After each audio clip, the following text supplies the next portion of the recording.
We're afraid of what people will think, or we're afraid we're not good enough, or we're afraid we're too much. And so we hold ourselves back. When we do that, we're muting ourselves. And there are too many people that are muting themselves in the world. And I, for so many years, was one of them.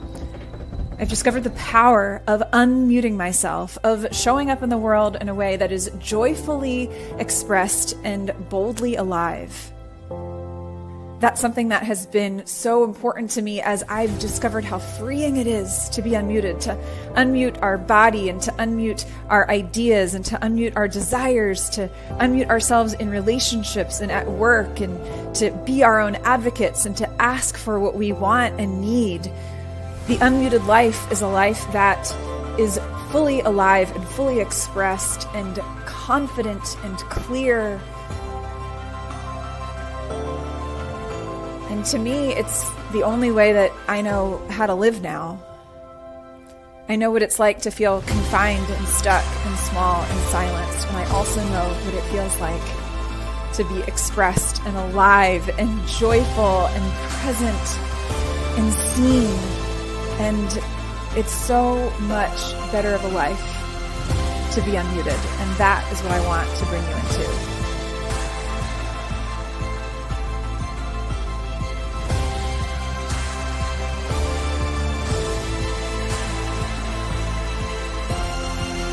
Are you ready to unmute yourself? Let's make it happen.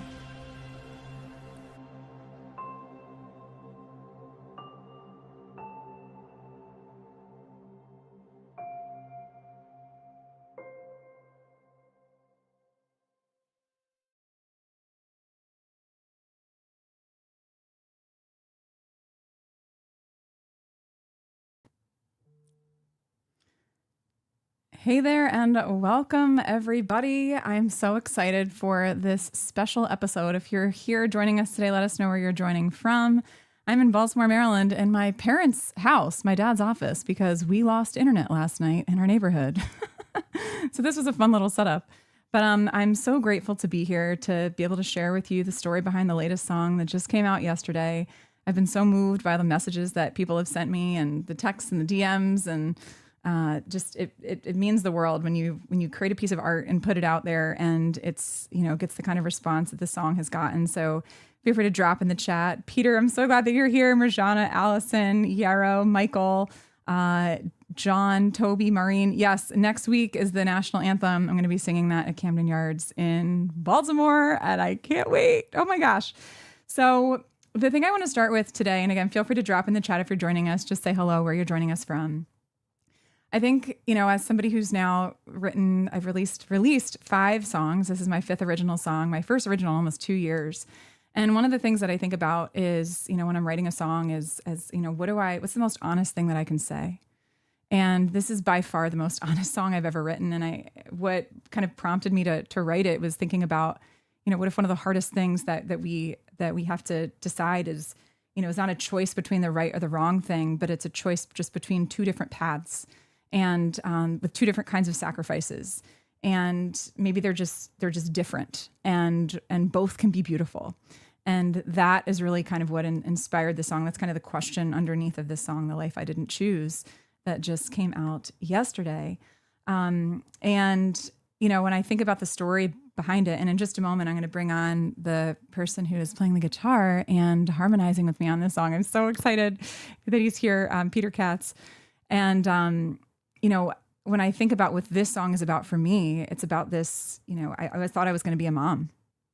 Growing up, I carried baby dolls with me everywhere. I just assumed I'd be a mother. And, when Bill and I got married, we didn't want to have kids right away, but, we were kind of waiting and living our lives. And then in my 30s, I went through a lot of different health challenges, got sick in my early 30s, took a couple years to really kind of get myself back. And then and smack dab in the middle at 35, launch a business, to speak full time, to be on the road. Pandemic hits, pickup truck hits me, fractures my back. And my 30s just didn't look like I thought they were going to look. And when I got to my, late 30s, early 40s, right now I'm 42, my life, I'm living a life that I really love. But I still have this lingering curiosity, this question that's still there. And I share that, not necessarily to have everyone kind of weigh in and tell me what do you think I should do? But it's an opportunity, I think, to just open up the door to the fact that there can be multiple possibilities. Any one of us can consider there's a sister life. Any one of us could have chosen, a job we did or didn't take, a city we did or didn't move to, a relationship we did or didn't get into. And it's an important question. And I think to recognize that there doesn't have to be a right or wrong choice. There can just be a different choice. So to get started, one of the things that I would like to do as we're just kind of, getting into this today, I want to invite here in just a moment my partner in crime on this song, Peter Katz, to join me on this. He is an incredible singer-songwriter, a Juno nominated, which is the Canadian equivalent of the Grammys. This guy is beyond talented. He and I met virtually 6 years ago and just kept crisscrossing, overlapping circles and communities 3 times in 2025 to 2026. And when he told me about the songwriting retreat that he was hosting in Canada where he lived, I thought, this is a thing I have to do. This is a person that I want to connect with. And it's what prompted me to take a chance and to go away for 4 days to Canada and to do this thing. So I'm so beyond excited to bring Peter Katz up on the stage. Hi, Peter. Hi, Rachel. Congratulations. What an exciting day. Thank you so much. I have such respect and admiration for you, and to be able to get to do this with you is one of the coolest things of my life, I will say. And one of the things that you created in this experience that I just want to speak to, and then I would, love your thoughts as somebody who was in that experience of the first person that I took this very fragile thing to publicly. You created an environment where we were invited to disconnect completely. I went on airplane mode on my phone for 3 days, which I've never in my life done ever. And it created the container that I needed to be able to go there and to not be at all distracted and to just journal by the lake and be immersed in this place where I could be super present. And I don't think this song would have been possible without those conditions. And so, I'm curious, when I'm putting this together, I have all these pages in my journal where I'm writing all these things down. And then I bring this to you and Rob, and I think I had a couple different ideas, and you were the one who was like, I think there's something with this one that you might want to lean into a little bit. And it was such a gift. I'm curious, what it's like for you when you're working with people and they're coming to you with these outpourings of their soul.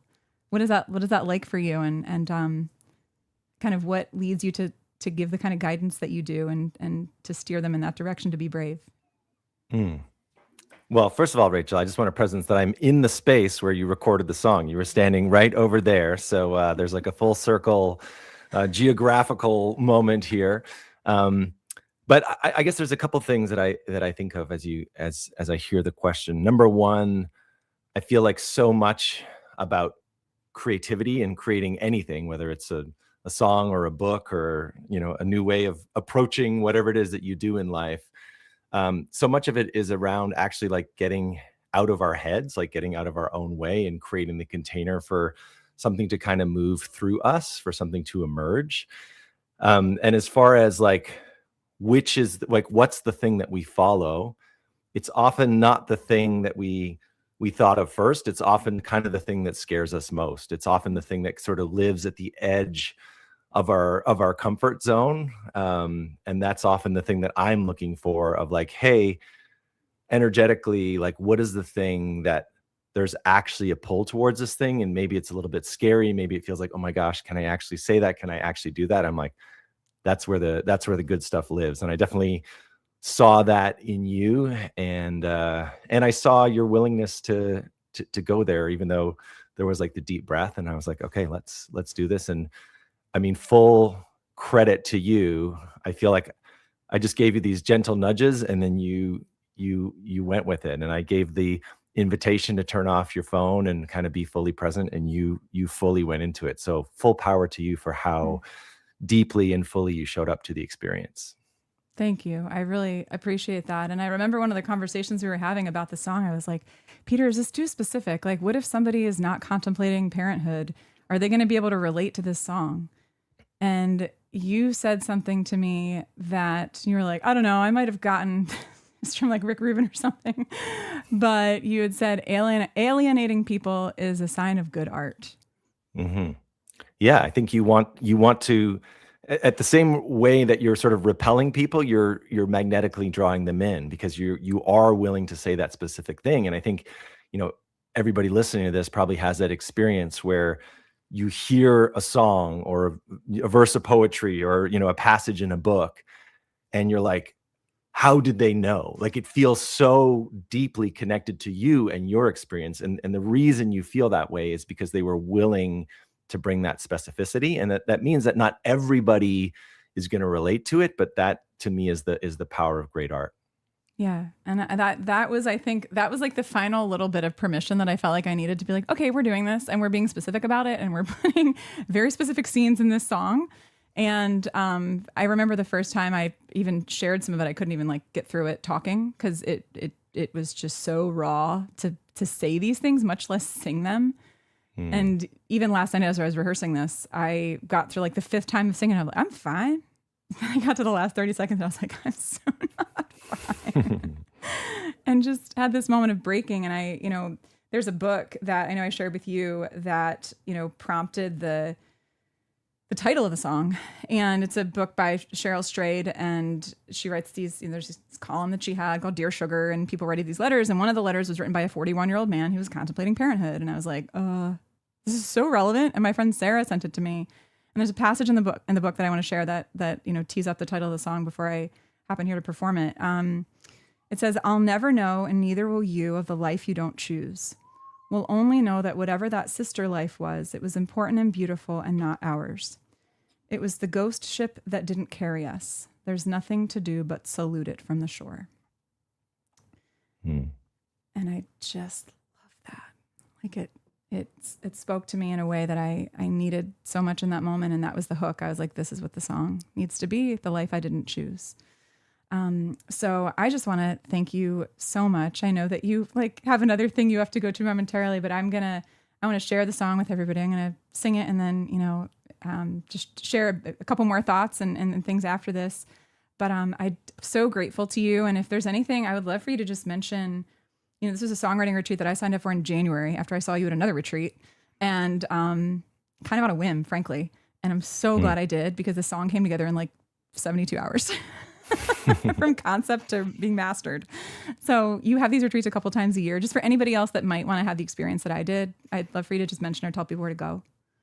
Oh, thank you. Well, yeah, so it was a vision I had about 10 years ago, and it took me about 7 years to finally pull it off. But it's Heartstrings Retreats, and heartstringsretreats.com is the website where all the information is. But it's essentially a 3.5-day retreat, and no experience required. You were probably one of our most experienced participants. A lot of people have never written a song before. They've always wanted to, and they don't know how. And over the course of 3.5 days, myself and Grammy-nominated, Juno Award-winning producer Rob Zabo kind of hold your hand and create the container in nature, with amazing food, amazing connection, and by Sunday afternoon, you've got a completed song. So it's probably my favorite thing that I do on planet Earth. And I know I have to run to this other recording. So I'm just so proud of you, Rachel. I celebrate you. And congratulations again on this release today. Thank you so much. And everybody check out Peter's music. And again, everyone's like, who's the male vocalist? It's Peter. And who's playing the guitar? It's Peter on this song. And just such an honor. Thank you for hopping in here. I so appreciate it. And everybody, are you ready? Drop in the comments here. We'll take you off and have a great session, Peter. Everybody, if you want to, I'm seeing, Mark is here. Yay. Oh my gosh. Mark and Bob and Maureen and Melinda and Allison and Tracy and Susan and Rod. Oh my gosh. You guys are amazing. Tim, Lisa, are you ready? Just say, I'm ready. I'm going to go ahead and sing the song for you all. How's that sound? The song is called The Life I Didn't Choose.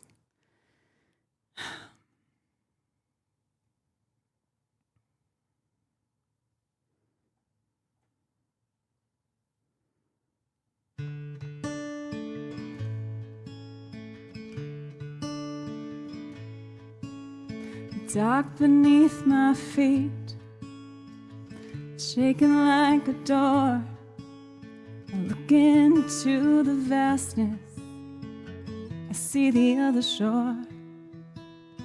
Two lives cast before me, out across the waves, weighing all the pros and cons to find some clarity. And I'm wishing, and I'm waiting. I have two paths before me, they're looking black and white. What if both turn out to be a different kind of right? I'm terrified of messing up, I'm making the wrong move. I'll never know, I'll never know the life I didn't choose.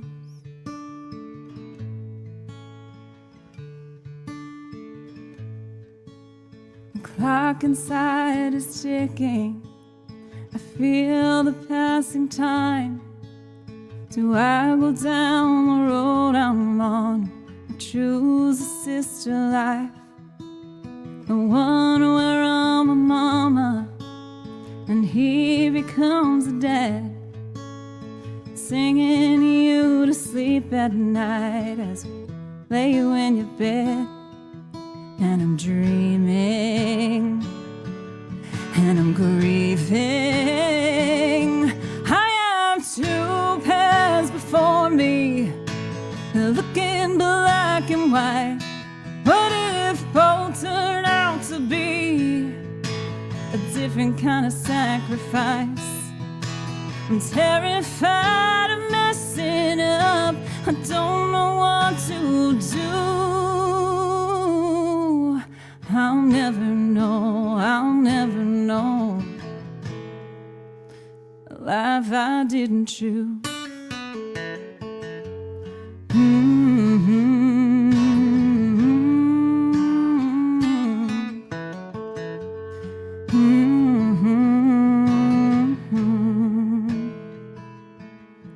Would you be just like your mama, a songbird in the night?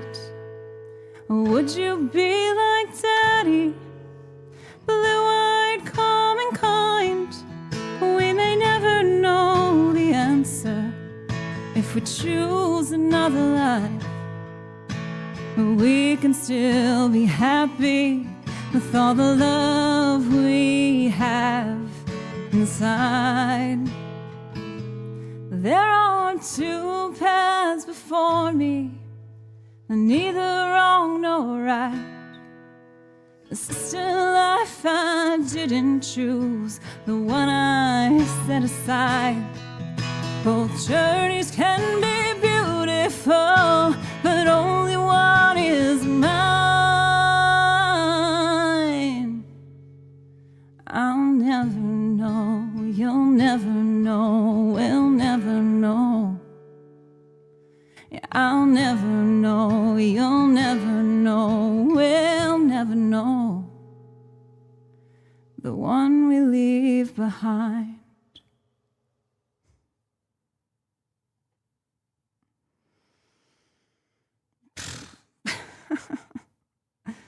That, my friends, is the song.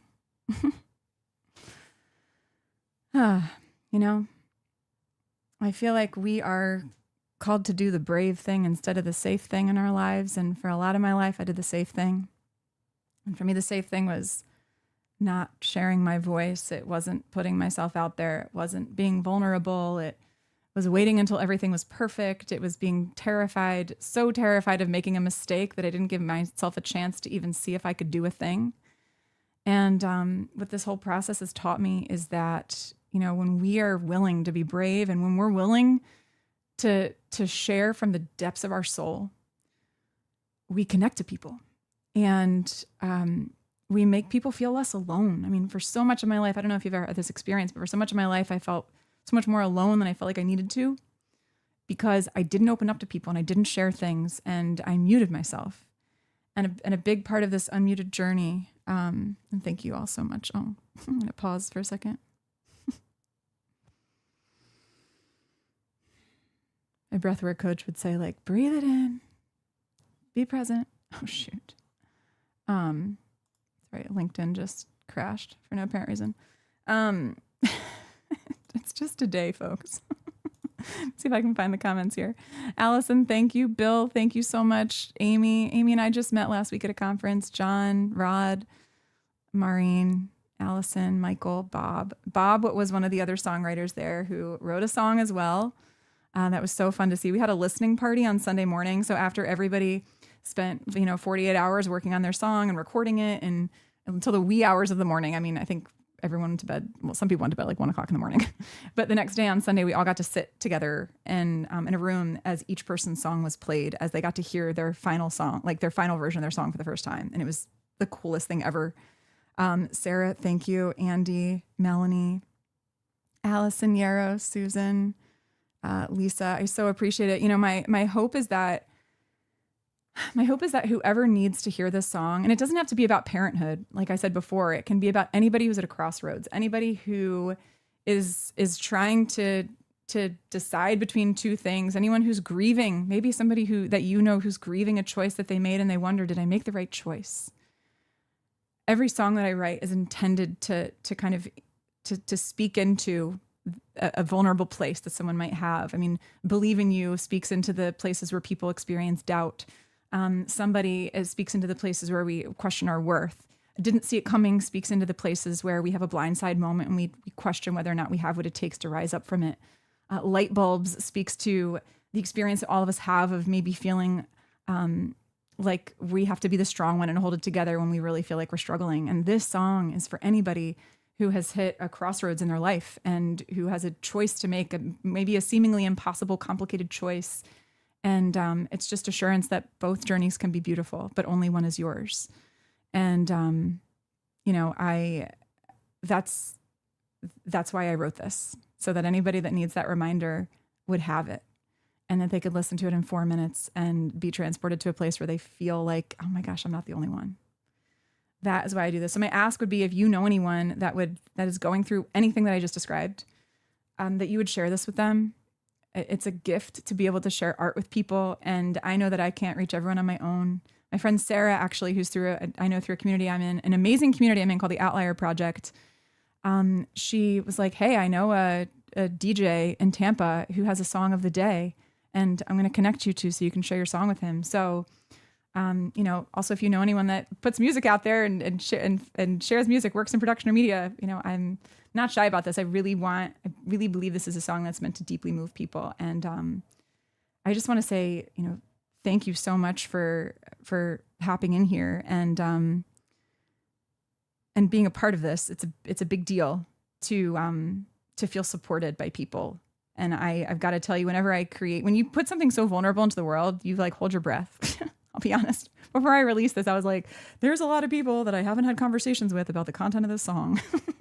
And I had a moment, where the night before it released, I'm like, oh my gosh, I can believe I'm doing this. And also kind of that bracing that you feel, but also knowing that it's better to be brave, better to be brave than to be muted. So, that's my invitation. Yeah. Allison, the dreaming and grieving part. I will say too, a little story about the song. I was overlooking a lake called Bob's Lake in Ontario when I was writing this. So the opening of the song, of the dock beneath my feet, is creaking like a door. I look into the vastness and see the other shore. I was standing on a dock and looking across a lake. And so the beginning of the song, one of the things Peter advised is like, set a scene. And so I wanted every moment in that song to be a scene. And the hardest parts for me to get through were when I sang things like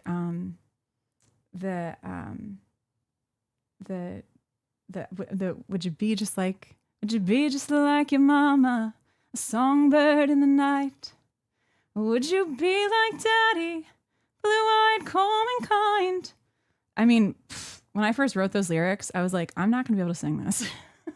I'm not going to be able to make it through it.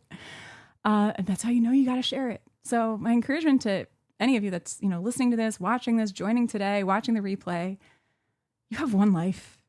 And if you have something in your soul to share that could uplift or encourage another person, that could make somebody else feel alone, that is a deep expression of a truth that you believe in your bones, have the courage to share it, to share your art, to share your writing, even if it's just with one other person, because you never know like what that one act of courage, that ripple effect could have on somebody else. And my hope is that someone listens to this song and maybe shares it with a partner or a parent or a friend.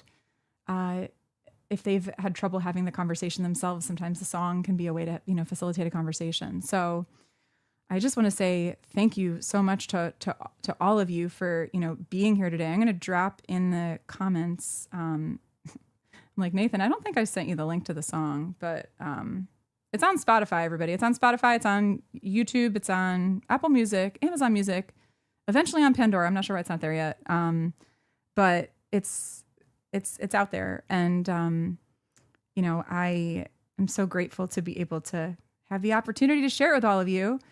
And yeah, Mo, for real, right? Wouldn't have been able to sing it without crying. Trust me, been there. And then Tracy, thank you so much. Yeah, living my purpose. I 100% feel that way. I'm like, living my purpose. I'm in it to win it. Also, if we're not already connected on Instagram, I'm at Rachel.Druckenmiller.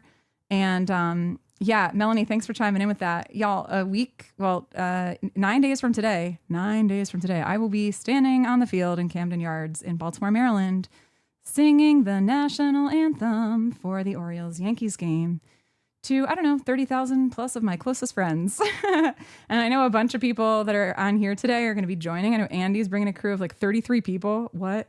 Amazing. I think I have 150 to 200 people I know that are going to be at this game, which is wild. And I promise you all, I will share the footage from it. If you want to follow the behind the scenes, Instagram is the place to hang out and do that. I'm going to be sharing. I go to the stadium tomorrow to rehearse it. I'll stand on the field and rehearse the song as if it's happening.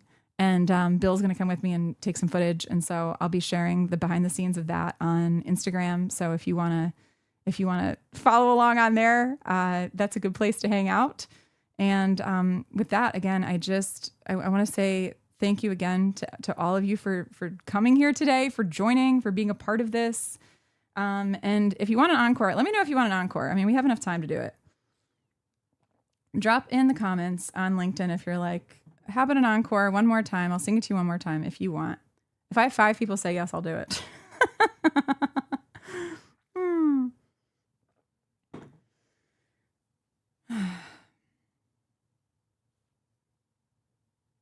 All right, I'm going to go ahead. I know there's a little bit of a delay. I'm going to give y'all an encore, all right? And I'm going to sing The Life I Didn't Choose one more time to send you off to lunch or wherever y'all are going next. And, all right, here we go. Encore performance of The Life I Didn't Choose.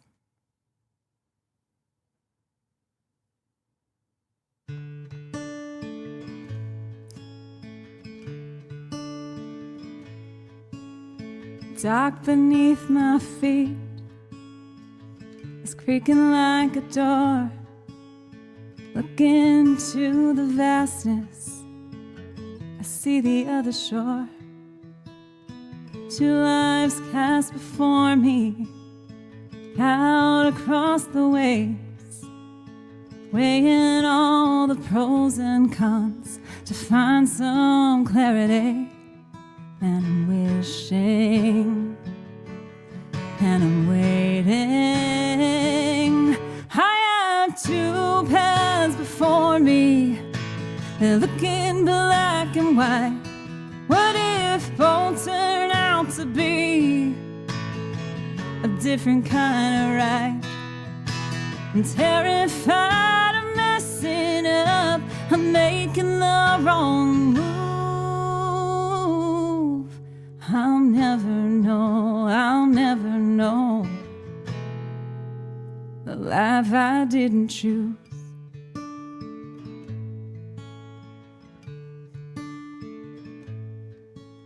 The clock inside is ticking, I feel the passing time. Do I go down the road I'm on, or choose the sister life? The one where I'm a mama and he becomes a dad. singing you to sleep at night as we lay you in your bed. And I'm dreaming, and I'm grieving. I have two paths before me, they're looking black and white. What if both turn out to be a different kind of sacrifice? I'm terrified of messing up. I don't know what to do. I'll never know, I'll never know the life I didn't choose.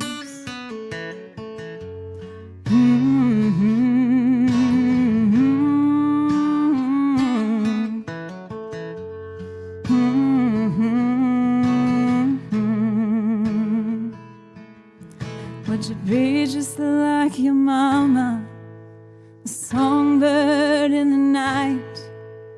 Or would you be like Daddy, blue-eyed, calm and kind?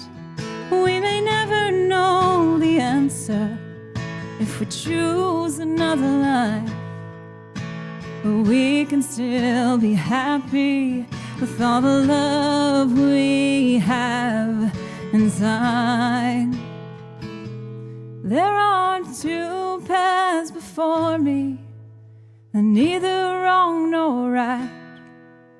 This is still life I didn't choose, the one I set aside. Both journeys can be beautiful, but only one is mine. I'll never know, you'll never know, we'll never know. Yeah, I'll never know, you'll never know, we'll never know the one we leave behind.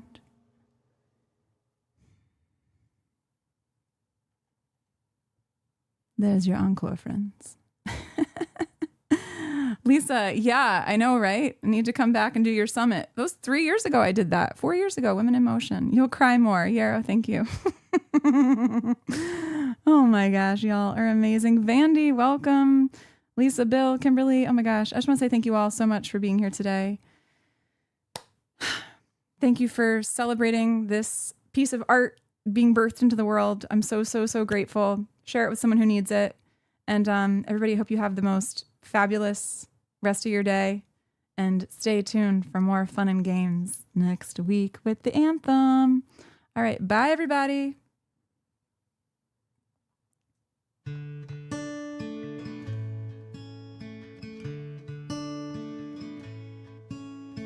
Dark beneath my feet, it's creaking like a door. Looking into the vastness, I see the other shore.